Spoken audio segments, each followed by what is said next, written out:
એની તો સાહેબ કહે છે એ તો પૂર્ણતઃ સમર્પિત છે, એ તો સાહેબના માર્ગી જ છે, એમની તો કોઈ વાત છે જ નહીં. પરંતુ જો તારે સાહેબના માર્ગ પર આવવું જ છે, ભક્તિનો માર્ગ છે, સરળ છે. યોગ માર્ગનું વર્ણન સાહેબ કરે, એમાં કહે 8 ચક્ર છે. કાલે આપણે એની સમજૂતી જોઈ. બધા જ માર્ગ આપણે પ્રશસ્ત શીખી ગયા છીએ, જાણી ગયા છીએ. 8 કમળની સાહેબ સમજૂતી આપે, મૂલાધારથી લઈ સહસ્ત્રા સુધી. કોણ એનો અધિપતિ છે, કોણ ત્યાં શાસન કરે છે, કેટલી પંખુડીઓનું કમળ છે, કઈ દિશામાં છે, બધી જ માહિતી સદગુરુ ત્યાં પ્રદાન કરે છે. અને સાથે ધર્મદાસને જણાવે છે કે ધર્મદાસ આ અષ્ટમમાં ફરવા વાળો પણ સદગુરુના લોકમાં જવા સમર્થ નથી. એના લોકમાં જવા તો નવમ કમળ કે જે અસંખ્ય પંખોડીઓ છે, અને તેની પણ ઉપર દશમ કમળ સપ્ત પંખુડીઓનું શ્વેત, જ્યાં સત્પુરુષ પોતે બિરાજમાન છે. એનું જો એ ચિંતન કરે તો એ યોગી ક્યાંક સાહેબના લોકમાં જઈ શકવા સમર્થ છે. પ્રશસ્ત કરતા કરતા ભક્તિનો માર્ગ, ભક્તિના માર્ગ પછી, ભક્તિના માર્ગના વર્ણન પછી સાહેબ ધર્મદાસજીને કહે છે કે ધર્મદાસ, જો એ માર્ગ પર તને યોગ્ય ન લાગતો હોય તો હવે હું તને આરતીનું વર્ણન કરું છું. એ આરતી દ્વારા, એ આરતીની જ્યોત દ્વારા તું તારા ઘટમાં જ્યોત પ્રકાશિત કરજે, ઘટને ઉજાગર કરજે. ઘટ કા ચોકા કરું જીયા, ઘટનો ચોકો પ્રકાશિત કરજે. ધર્મદાસ, બહાર તો ચોક રહેશે જ, બહારનો ચોક તો પ્રકાશિત થશે જ. તારા ઘટમાં એ ચોકને, એ જ્યોતને પ્રકાશિત કરજે. શુદ્ધ થઈ જજે, નિર્મલ થઈ જશે. બહારથી નહીં, અંતરથી પણ નિર્મલ થઈ જશે. એટલા માટે ડોરી શબ્દમાં પણ કહેવામાં આવે છે, तुम निर्मल होए घर आव हो, हंसा दुर्मति छोड़. तुम निर्मल होए घर आव हो, हंसा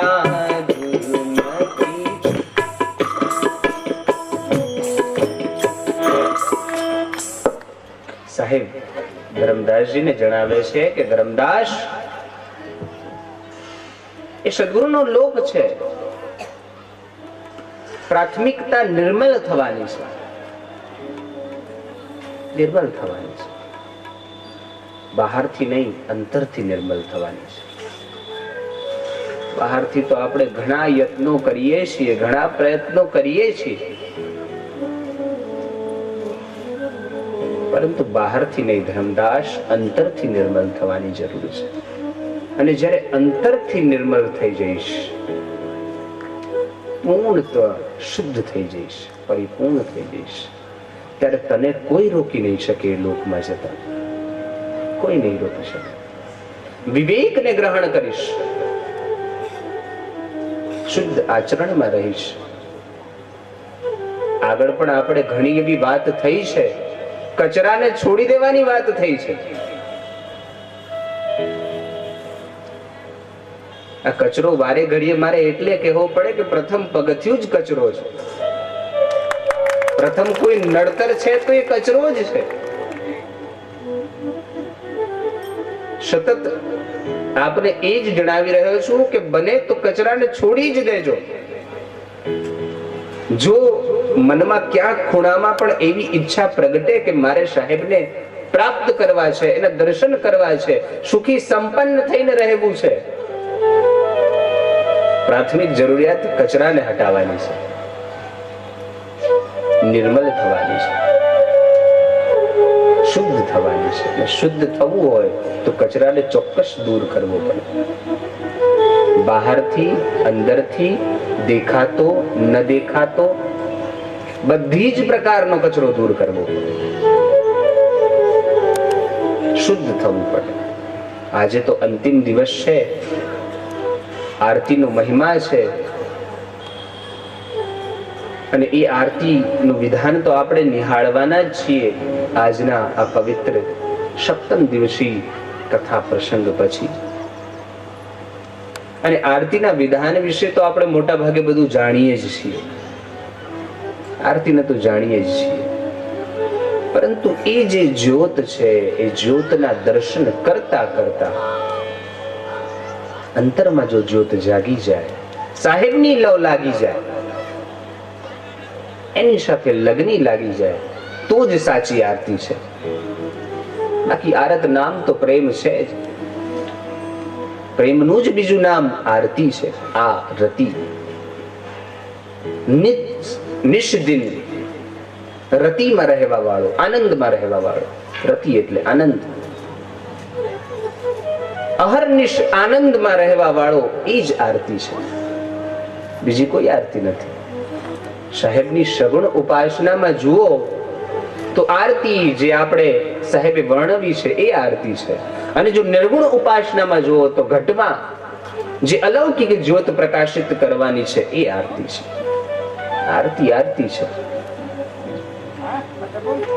શું શોધવા નીકળ્યા છે?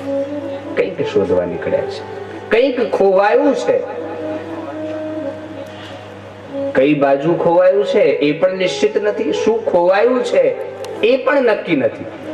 કંઈક ખોવાયું છે. નાનો હતો, બાળક નાનો હતો ત્યારથી જ ખોવાઈ ગયું છે, જન્મ્યો ત્યારથી જ ખોવાઈ ગયું છે, કંઈક ખોવાઈ ગયું છે. એની શોધમાં છે. શું ખોવાયું છે એનો તો ખ્યાલ જ નથી. ખોવાયું છે એ છે પ્રેમ. પ્રેમ ખોવાયો છે, શોધી રહ્યો છે. ક્યાંકથી મળી જાય, ક્યાંકથી ભેટો થઈ જાય, પ્રયત્ન નથી, ઓળખતો જ નથી શું ખોવાયું છે. શોધી રહ્યો છે, શોધમાં લાગેલો છે, રાત દિવસ એની જ શોધ કર્યા કરે છે. કઈ બાજુ છે પરમાત્મા, પ્રેમ રૂપી પરમાત્મા કઈ બાજુ બિરાજમાન છે? બધી જ શોધી વળ્યો છે, ક્યાંય પ્રાપ્ત નથી. જેના થકી શોધવાનો છે એ હજી નથી મળ્યો, અને મળ્યો છે તો એના શબ્દમાં વિશ્વાસ નથી, ભટકી રહ્યો છે. અંતિમ માર્ગ પ્રશસ્ત કરતા સાહેબ કહે, અંતિમ માર્ગ ધર્મદાસજીને સ્પષ્ટતા સાથે કહે કે ધર્મદાસ, મેં તને જેટલા પણ માર્ગ વર્ણવ્યા, જે એને આધીન છે, જેના પર ગુરુ કૃપા છે, સદગુરુની કૃપા છે, અને સદગુરુની કૃપાથી જેણે જે સાધન પ્રાપ્ત કર્યું છે એ સાધનના આધાર પર એ પોતાનો માર્ગ પ્રશસ્ત કરે છે. યોગી હોય તો એ યોગનો માર્ગ પ્રશસ્ત કરે છે. એના દ્વારા જાપને, અજંપાના જાપને સદગુરુના નામ તરફ કન્વર્ટ કરે છે, સદગુરુના ચિંતનમાં કન્વર્ટ કરે છે. આપણે જાણીએ છીએ હરેક કમલ પર શ્વાસાની ગતિ ચાલુ છે, કોઈક બીજાના નામથી ચાલુ છે. મૂલાધાર ગણપતિનું સ્થાન, મૂળ મહેલ ગણેશનું સ્થાન, 600 અજંપાના જાપ એના નામના. એમ કરતા કરતા દરેક દેવી દેવતા, ગણપતિ, બ્રહ્મા, વિષ્ણુ, મહેશ, સરસ્વતી, ચંદ્ર, અંતમાં કાલ પોતે, શાસ્ત્રા પર કાલ પોતે વિરાજમાન છે. યોગીઓ છે, ઋષિઓ છે, મુનિઓ છે, શસ્ત્રા પર ધ્યાન લગાવે છે, ત્રિકુટીમાં ધ્યાન લગાવે છે. તેનાથી શું મુક્ત થઈ જવાય છે?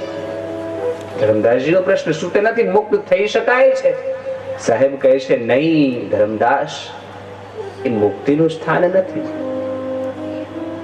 ચોક્કસ મૃત્યુથી બચી શકાય છે, થોડોક સમય પૂરતું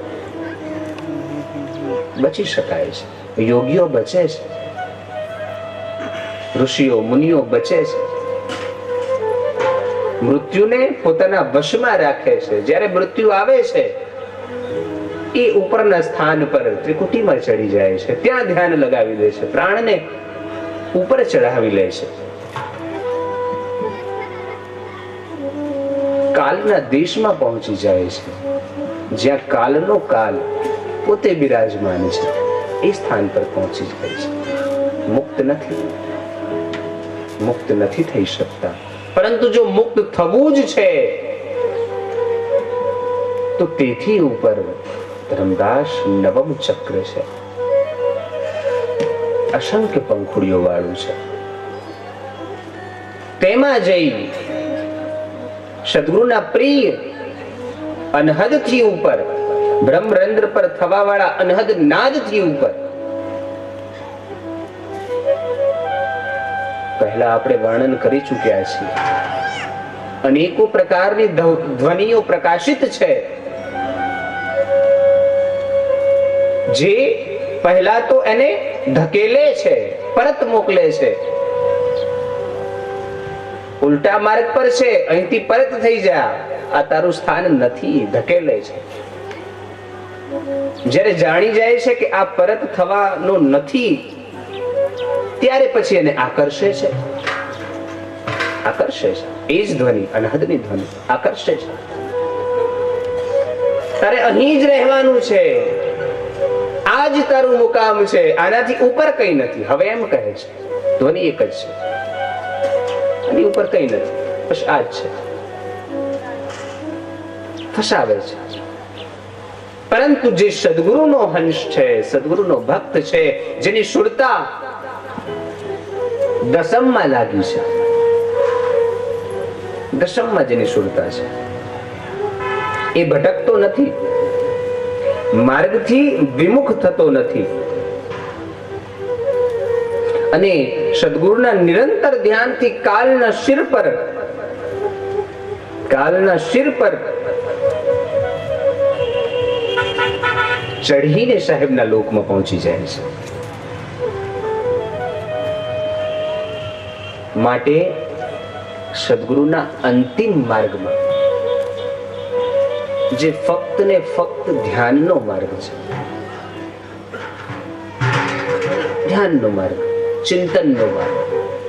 ઘણાને એમ થાય, જો ચિંતન કરવાનું હોય, ધ્યાન કરવાનું હોય, તો ધ્યાન કરવું તો યોગની પ્રક્રિયા થઈ ગઈ. ધ્યાન તો અમારું એમને પણ લાગતું નથી. કેવી રીતે સાહેબના નામનું ધ્યાન કરવું, કેવી રીતે એના નામનું ચિંતન કરવું? ચિંતન તો શક્ય છે જ નહીં. તો એ ચિંતન માટે જ સુમરણી આપવામાં આવે છે. સુમરણી, માળા. એ માળા છે, હાથમાં ફરી રહી છે, અને એ હાથમાં ફેરવતા ફેરવતા ફેરવતા જ્યારે મન એમાં પ્રવિષ્ટ થાય છે, કોઈક દિવસ તો એ મનરૂપી હનુમાન લંગડો થાય છે. અને જે દિવસે એ એક પગે છે, આત્મરૂપી રામના શરણમાં છે, જાણી જાય છે કે આ રામ છે, એ જ રામ છે. મનરૂપી હનુમાન ઘણા ઉછાળા મારી રહ્યો છે, જાણતો નથી કે એનો ઈષ્ટ ક્યાં છે, શોધી રહ્યો છે. અનેકો જન્મોથી એનો સાથી હતો, એની જોડે રહેવા વાળો હતો, એટલે શોધી રહ્યો છે, ભેટો નથી થયો. અને જે દિવસે ઓળખી જાય છે કે આ જ રામ છે, ત્યારે એ જ મનરૂપી હનુમાન એનો ભેટો કરાવે છે, લઈ જાય છે. એ પોતે માર્ગ જાણે છે, કેવી રીતે જવું છે એ પણ જાણે છે. આત્મ સુધી પહોંચાડે છે, મળી જાય છે, પરંતુ એના માટે સદગુરુના ચિંતનની આવશ્યકતા છે. મનને લંગડું કરવાની જરૂર છે, અને એ લંગડું કરવાનો અંતિમ માર્ગ ધ્યાનનો માર્ગ છે. સાહેબ કહે છે, સંતો સહજ સમાધિ ભલી. સહજ જ્યાં કોઈ જ નડતર નથી, એકદમ સહજ, કોઈ નડી શકે એમ નથી, સહજ સરળ. અને એ સહજ સમાધિ લગાવવા માટે મેં કીધું એમ માળાની જરૂર છે. પાછું સાહેબ બધાને એમ પણ થાય, સાહેબ તો માળાના વિરોધી છે કે માલા ફેરત જુગ ગયા, મિટાન મન કા ફેર, અબ કર કા મન કા છોડી દે, મન કા ફેર. માળાના વિરોધી છે.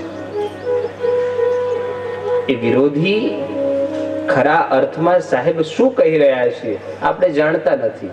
નહીં તો સાહેબ તો મૂર્તિ પૂજાના વિરોધી છે. કારણ એ છે, સાહેબ મૂર્તિ પૂજાના વિરોધી નથી, મૂર્તિના વિરોધી નથી. સાહેબ એમ જાણી રહ્યા, સાહેબ જયારે જોયું, मैं कहता हूं आंख न देखी, तू कहता कागज की लेखी, तेरा मेरा मनुआ कैसे एक હોય. સાહેબ કહે છે, હું જે તને કહું છું એ તો તું સમજતો જ નથી. મૂર્તિ પૂજા છે, લોકો ફસાઈ ગયા. મૂર્તિ કે ફોટો છબી જે કંઈ પણ મૂકવામાં આવ્યું એને જ ભગવાન માની બેઠા. મૂર્તિ મૂકી તો મૂર્તિ, ફોટો મૂક્યો તો ફોટો. મુસલમાનોના મજહબમાં કઈ નથી મૂકતા, ચાદર ઓઢાડે છે તો એને કે ના એ જ ખુદા છે, એ જ પરમાત્મા છે. પણ એવું નથી. સાહેબ કહે છે એ તમારી ભ્રમ છે. તમારી આસ્થા માટે એને મૂકવામાં આવ્યા, તમારા મનમાં એનું ચિત્ર સ્પષ્ટ નથી, જાણતા નથી એ પરમાત્મા કેવો છે, ખ્યાલ જ નથી શું છે, શું તત્વ છે. નિરાકાર છે તો કેવો છે, શું એનો રંગ છે, શું એનું રૂપ છે. અને એટલા માટે અલંકૃત રૂપ એક મૂર્તિ મૂકવામાં આવે, જેથી તમારા મનને એમ ન થાય, અહંકાર અભિમાનમાં એમ ન આવી જાય કે હું જ સર્વસ્વ છું. કારણ કે જ્યારે હું પ્રવિષ્ટ થઈ જાય છે ત્યારે બધું જ નાશ પામે છે, બધું જ પૂર્ણ થઈ જાય છે, કશું જ વધતું નથી. કિયા કરાયા સબ ગયા, જબ આયા અહંકાર. જેટલું પણ ભેગું કર્યું છે બધું જ પૂર્ણ થઈ જાય જ્યારે એ પ્રવિષ્ટ થાય, હું આવે. અને એટલા માટે મંદિરમાં મૂર્તિ મૂકવામાં આવે, એની પૂજા થાય, પૂજા અર્ચના થાય, ધ્યાનમાં રહે કે કોઈક છે આપણાથી પણ ઉપર, કોઈક છે, કોઈક એવી સત્તા છે જે આપણને બધાને ચલાવી રહી છે. એમ ન થઈ જાય કે અહમ બ્રહ્માસ્મિ. ઠીક છે કે અહમ બ્રહ્માસ્મિ, વાત તો સાચી છે કે અહમ બ્રહ્માસ્મિ, પરંતુ એ અહમ બ્રહ્માસ્મિનો અહંકાર ન આવી જાય. કારણ કે જ્યાં સુધી આપણે આપણા સ્વરૂપને ન ઓળખી શકીએ ત્યાર સુધી અહમ બ્રહ્માસ્મિ કહેવું ઉચિત નથી, યોગ્ય નથી. સાહેબ ના પાડે છે.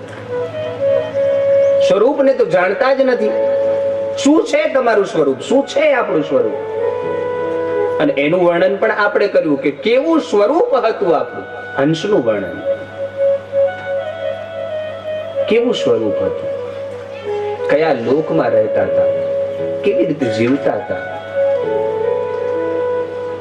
એવું મધુર સ્વરૂપ છોડી અહીંયા ભટકી રહ્યા છીએ, અહીં ભટકી રહ્યા છીએ, અહીં આનંદ માણી રહ્યા છીએ. અને એ ભ્રમને દૂર કરવા સાહેબ એમ કહે છે કે મૂર્તિ, મંદિરમાં મૂર્તિ છે એ એના માટે છે, પરંતુ એનાથી તમારા અંદર જે મૂર્તિ છે એને ઓળખો. માર્ગ છે સગુણ થી નિર્ગુણ તરફ જવાનો. અને પછી બંનેને છોડી સાહેબના લોકમાં રહેવાનું. બંનેને છોડી, પણ છોડવા માટે પહેલી જરૂરિયાત પકડવાની આવે. પકડો તો પછી એના ચિંતન દ્વારા ગુરુના શબ્દ, નિર્ગુણ રૂપી શબ્દ પ્રાપ્ત થાય ને એના ચિંતન દ્વારા સદગુરુ ઘટમાં બિરાજમાન સદગુરુ પ્રાપ્ત થાય. સાહેબ કહે છે ને, યાહી મેં ગુરુ હમારા સાધુ ऐसा ધુંધ અંધિયારા. કેવો અંધિયાર છે, બેઠો છે, બધાના ઘટમાં બેઠો છે, જાગૃત બેઠો છે, એનાથી મુખ વિમુખ છે. અને એના સુધી પામવા, એના સુધી પહોંચવા માટેનું હથિયાર તમને આપું છું. સાહેબ કહે છે હથિયાર આપું છું, અંતિમ, એકદમ સરળ, માલા રૂપી હથિયાર. માલા ટોપી સુમરની સદગુરુ દિયા